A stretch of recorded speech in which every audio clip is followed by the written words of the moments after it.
welcome, ladies and gentlemen. I will welcome you, if I may, to Kenwood House, a rather empty Kenwood House at the moment, which is a great pity, but hopefully we will all be back in there sometime soon. And if we go inside Kenwood House, we can see the wonderful collection of Edward Cecil Guinness, first Lord of Iver, first Earl of Iver. And as Bill pointed out last week, the collection reflects the interests of Lord Iver, be they the hunting, shooting, fishing interests, be they the seascapes, reflecting his interest in sailing, or there is this rather glorious collection of ladies and young people. Indeed, the music room and the green room are largely male-free zones, and they include this rather glorious painting that we'll be talking about today of Miss Murray by Sir Thomas Lawrence. According to the Bryant catalogue, this may well be the most reproduced image of a British child, from Victorian engravings to boxes of chocolates and biscuit tins. Lots of visitors walk in, see this painting, and go, "Ah, my mother had," whatever it was. It's a generational thing partly, but there she is looking at us. Interestingly, if you were in front of the painting and if you wandered around the green room, whenever you turned to see her, she would be looking at you. It is painted in such a way that her eyes are following you wherever you happen to be. This rather determined look of this young lady that looks like she is going to be a real success in whatever she does. She's been collecting flowers in the garden and she's now coming into the house. She's hopping, skipping, jumping towards us, dancing perhaps even, and she's dropped some of the flowers down to her right and she's offering the rest to us. She's not a pristine little kid. Her bonnet is askew, the ribbon has come undone, the curls are tumbling out from underneath her bonnet, even her stockings are crumpled. This painting was commissioned by her father, Sir George Murray, in the 1820s from his friend, Sir Thomas Lawrence. There's another version of this, about 1/3 smaller, in the Frick Museum in America. And it was first shown at the Royal Academy in 1826 under the title A Child. Soon after that, it was showed as A Child with Flowers and Flower Girl. So the name Miss Murray didn't come along till somewhat later. The reason for this may become apparent as we go through the talk.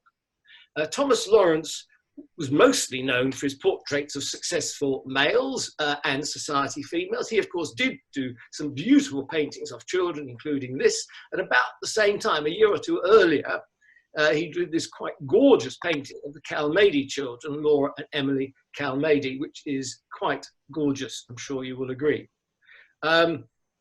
Thomas Lawrence, let's start with the artist and then we'll move on to the other characters involved in this lovely painting and hopefully make some interesting connections between these as we go along. The artist, firstly, Thomas Lawrence was an extraordinary young man. He was completely self-taught. He was born the youngest child of 5 out of the 16 children that his mother gave birth to. So 5 out of 16 survived. He was the youngest, and you can imagine the chaos into which he must have been born. He started painting, completely self-taught, at a very early age. At the age of 5, he was drawing visitors to his dad's pub. Dad was a very unsuccessful individual. He'd failed at working at Customs and Excise. He wasn't very successful as a publican either. He preferred to wander around the pub with a book of poetry under his arm, reciting poems that he and others had written. Young Thomas picked up that habit, but there was no artistic talent other than that in the family as far as one knows. At the age of 5, as well as drawing likenesses of visitors to the pub, for which Dad took the money and the credit, he could recite speeches from Milton and Shakespeare, which I'm sure we could all do off by heart at the age of 5. At the age of 12, he moved from pencil portraits, like the one you see there, which he did very, very young. He moved to crayon drawings. And we find this rather delightful note that he wrote on the back of some of them: "Be pleased to keep this from the damp and from the sun," with a rather flowery signature following that. Really rather sweet. At the age of 12, he was doing 3 or 4 crayon portraits a week and charging 3 guineas for a half-length portrait. Not bad at the age of 12. Dad, again, taking the money and the credit. He got fashionable patronage not just for his paintings, but also, as it was put, for his elegance of manners and charm of disposition. He was always delightful company, always well-mannered, always well turned out, always even-tempered. He grew up, apart from with an extraordinary self-taught skill to paint, with an excellent memory for speeches to act out, which I think inherited from his dad, a good singing voice, and wrote poetry as well. He moved to oil paintings at the age of 17, and then at the age of 18, he moved to London. He set up his studio in Leicester Square near Sir Joshua Reynolds, and his family, of course, followed to London with him paying for them. He was maintaining his family from the age of 12 onwards. He was the main wage earner, and they lived off him. Joshua Reynolds described young Thomas Lawrence as the most promising genius he had ever met. He did attend the Royal Academy schools just for 3 months because he could already do it. The secretary of the Royal Academy wrote his proficiency in drawing was such as to leave all his competitors far behind him. Quite amazing. A comparison with Joshua Reynolds is interesting, though I'm not trying to make any great point out of it, that Joshua Reynolds set up in London at the age of 29, having had 4 years apprenticeship to one Thomas Hudson, and then travelled around Italy for 3 years. Thomas Lawrence arrived in London and set up and got going at the age of 18. Extraordinary 11-year difference. He looks slightly healthier in this other self-portrait done at the same time. But I think throughout he was a fairly pale-looking individual, fairly slight of build, and certainly looks like he's going to lose his hair, as we can see there. He was appointed to succeed Joshua Reynolds as portrait painter in ordinary to the King, elected Associate of the Royal Academy 2 years below the minimum age, and became, of course, in due course, President of the Royal Academy. We know that he did lose his hair because E.H. Bailey, Edward Hodges Bailey, did this rather glorious statue of him later in life. I confess I had not heard of Mr. Bailey. You may or may not have. We haven't got gallery view on, or I haven't here, but if I asked you what is the most famous statue in the United Kingdom, my guess is that half of you would put your hands up and say the statue of Nelson on the top of his column in Trafalgar Square, and that was indeed sculpted by Mr. Bailey. This sculpture looks rather like another self-portrait done by Thomas Lawrence. He didn't do that many. This is a bit Rembrandt-esque, isn't it? Because it's all the face and everything else is darkness and fades into the background. As well as being an extraordinarily successful painter from a very, very young age to his very last days, he was also well known as a connoisseur. He advised many collectors on the value of their paintings, including John Julius Angerstein, the portrait of whose children by Reynolds hangs in the music room. He also advised on the sale of the 42 paintings that Angerstein owned in his house in Pall Mall on his death. He advised on the value of the sale of those, and that 42 formed the nucleus of the National Gallery. He collected himself as well, did young Mr. Lawrence, and exhibited every year bar 2. So he exhibited at 40 Royal Academy summer exhibitions, which is quite extraordinary. Back to the start of his career. We know he arrived in London at the age of 18. By the age of 20, he painted this extraordinary painting of Queen Charlotte, the wife of George III. It's a large painting, and when you can get into the National Gallery again, if you go to room 36, which is a large round room with just 4 huge paintings on it, this is in room 36 of the National Gallery. The Queen didn't like him, he didn't like her.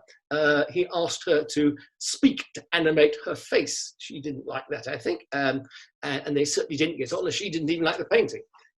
He afterwards described her as looking like an old grey parrot, which is perhaps a little unkind. It is certainly rather grey, but I'm not sure about the parrot.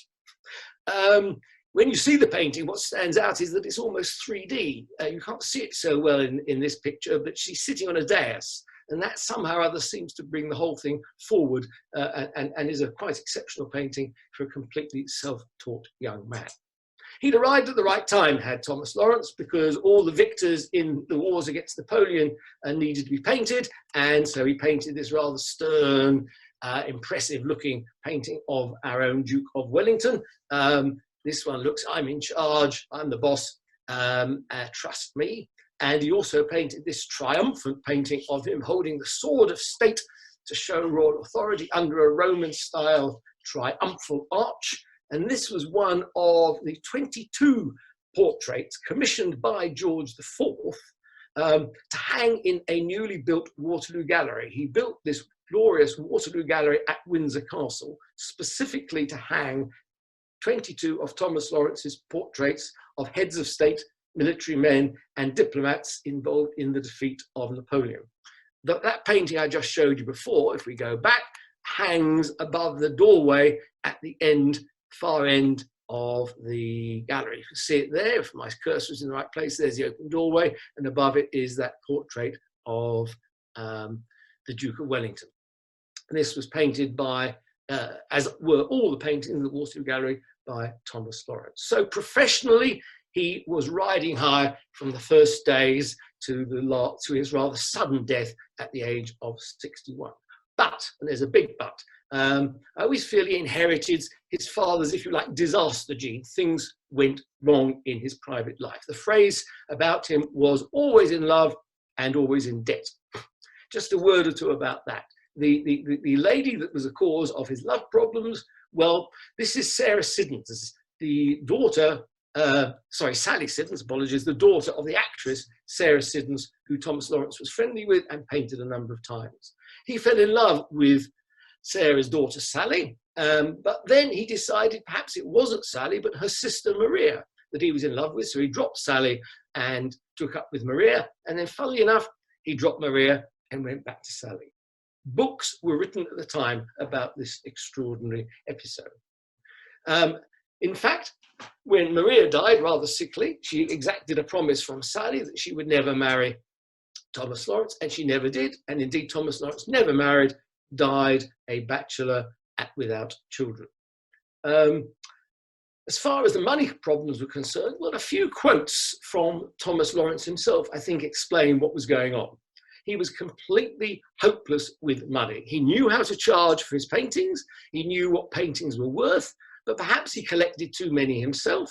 Perhaps he was completely careless, as he admits here, about handling money. Perhaps he was just far too generous to his family and friends. He certainly maintained his family from the age of 12 to when his parents died when he was in his early 30s.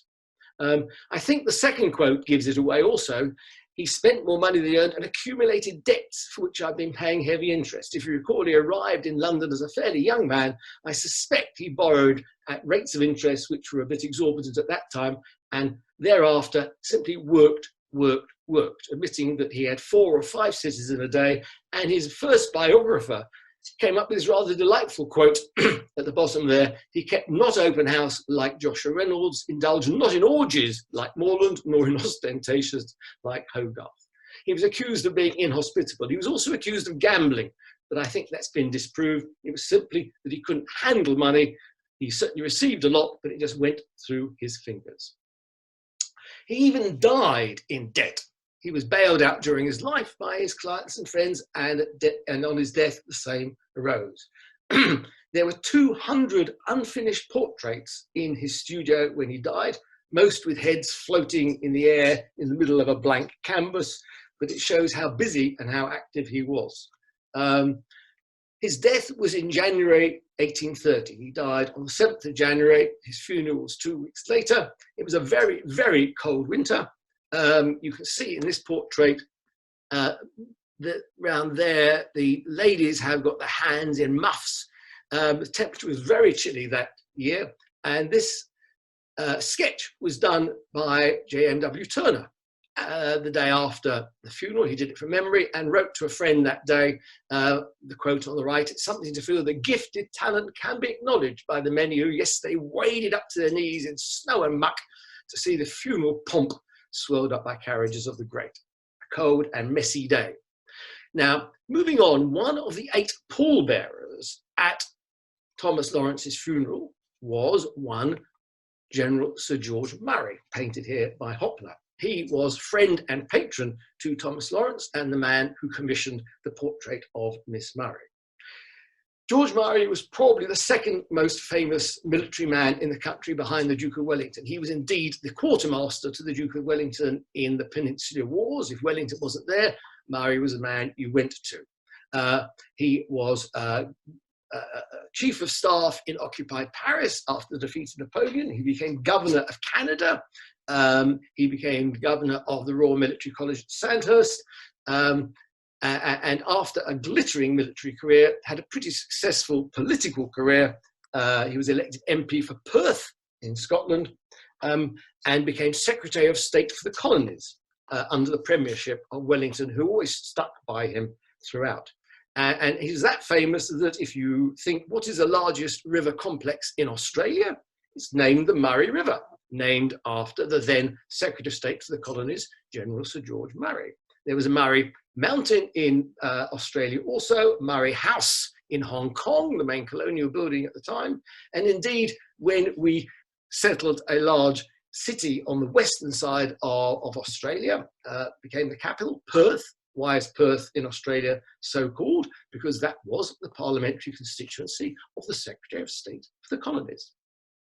He's a good-looking man. He was a bachelor well into his 40s, and he met Louisa Erskine, the love of his life, and from about 1820 they were living together, and this delightful young lady was the product.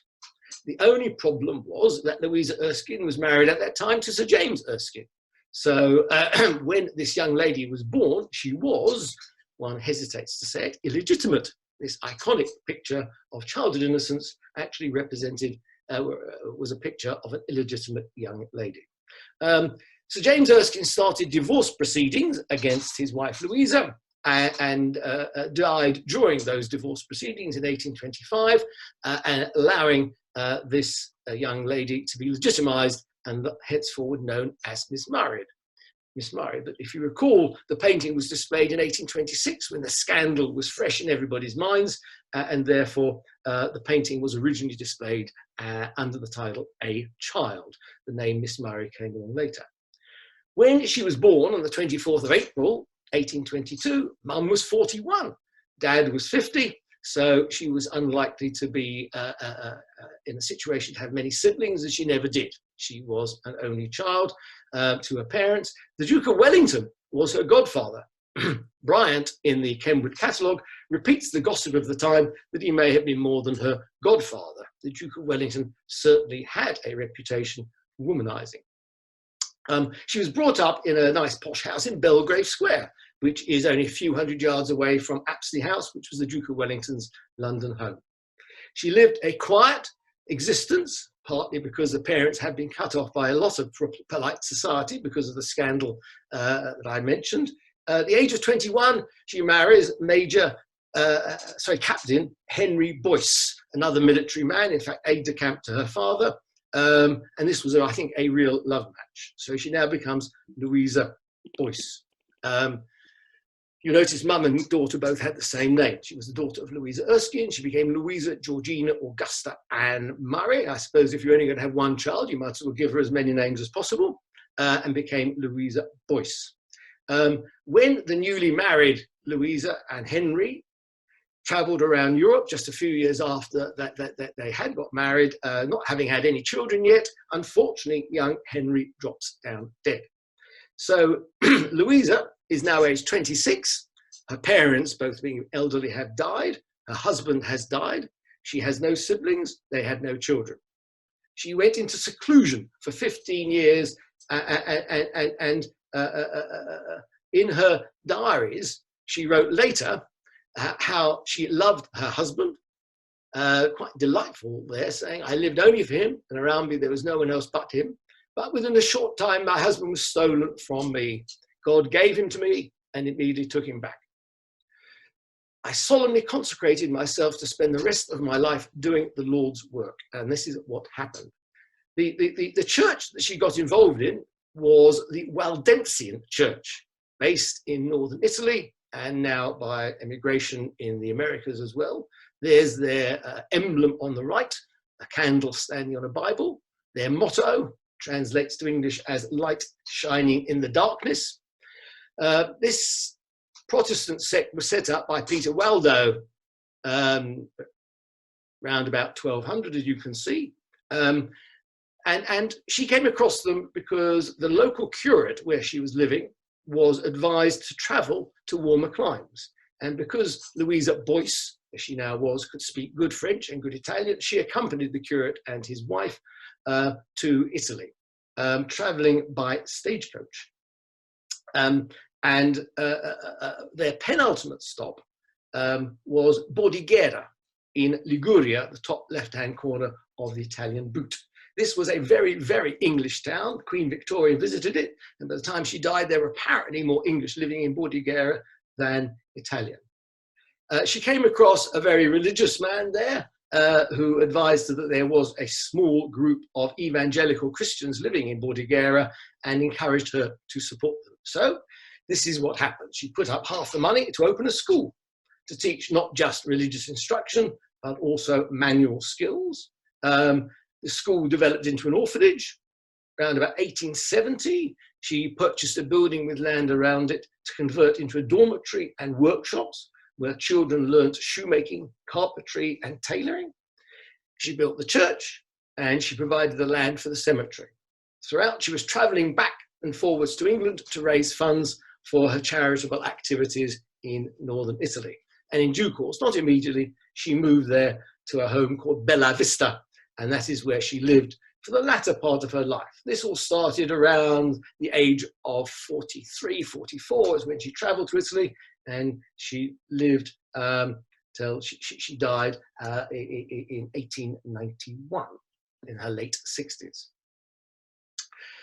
In the years that the school and the orphanage was open, 532 children passed through it, so she really did some extraordinary work. And we know what she looked like in her latter days. A bonnet still, but this one's a little bit neater. She's still got those determined eyes. She's still got the pointed nose. She still looks like someone not to be trifled with.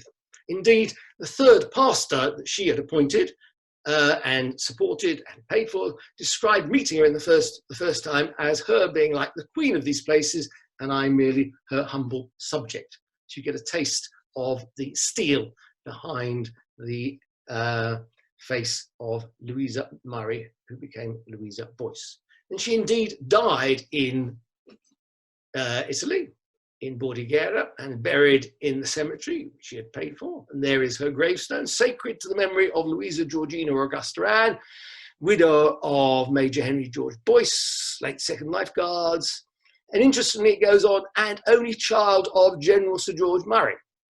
So Dad gets mentioned because he was really rather famous. Sadly, Mum does not. Died at Bella Vista, which was the home that she had in northern Italy. Now I believe it is a guest house. So let's go back to the painting. Right, this beautiful painting of childhood innocence has only had 3 owners effectively. It was owned by Sir George Murray. He had to extract it from the workshop, the studio of Sir Thomas Lawrence on his death, because it had gone back there to be engraved, along with many other paintings that had to be extracted at that time. Interestingly, when Thomas Lawrence was writing to George Murray, telling him, please bring your daughter along for a sitting, I'm not sure she ever would have sat for that portrait, but that way I suppose he would have got her face.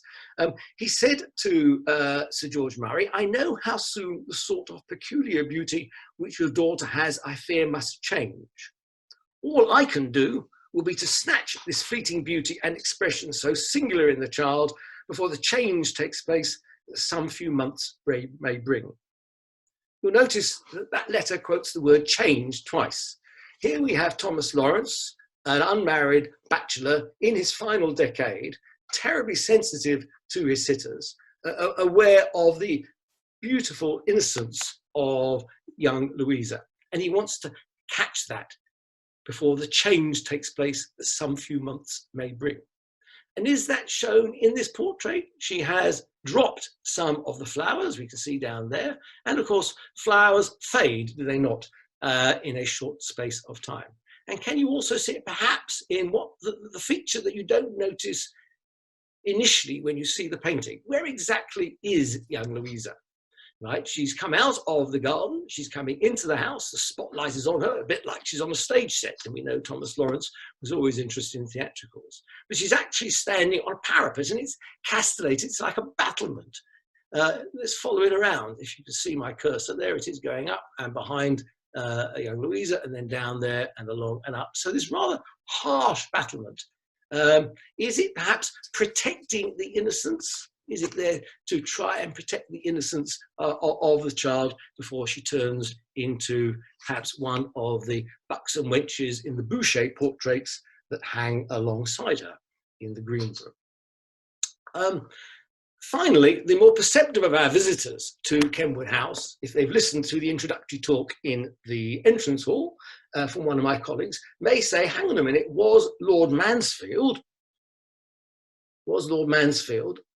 related to Miss Murray? Because Miss Murray it has the same name. Lord Mansfield was William Murray, was he not? Right? And indeed, I'm grateful to my friend Ian when he wasn't on a tropical island, as he appears to be today, because in his excellent website, he has worked out the ancestry of Louisa Murray. There she is at the bottom of the page. And sorry, let's go back again. And if you go back 15 steps, you get back to Sir David Murray, born 1390. 15 steps between Louisa Murray and a David Murray. And if you go back 10 steps from William Murray, down there at the bottom of the page, you get to the same David Murray of Tullibardine, born 1390. So thank you, Ian, for that little bit of research. So it is nice to know that this glorious painting of Louisa Murray, which was owned only by Sir George Murray, then her, and then when she died, all her effects were auctioned. Agnews purchased this painting, and within 48 hours, Lord Iver had purchased it. And so we have the two paintings there, we both know them very well, of Miss Murray and a distant relative, Lord Mansfield, together hanging in the home that we are so pleased about. Oh, and there's the whole of Kenwood House, this time still looking rather empty, but hopefully we will be back there soon.